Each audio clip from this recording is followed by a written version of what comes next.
ounces of full-fat cream cheese, about 5 ounces of powdered sugar. Right now, I'm gonna keep doing this until it makes frosting pretty much. And salt. I'll have all the measurements in the description. Now we're gonna put it. All right, filling is all done. As you can see here, we're gonna go ahead and get the dough for our cinnamon rolls. Have my flour right here. Okay. All right, so done kneading. It looks very nice, smooth and elastic. Should be able to stretch super, super thin and almost see-through.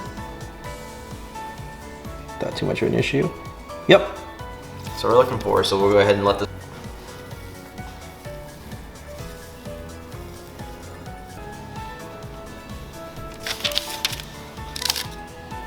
After this, we'll cover our tray with some aluminum foil and we'll let it rise overnight. Here's what our rolls look like the next day after the second rising.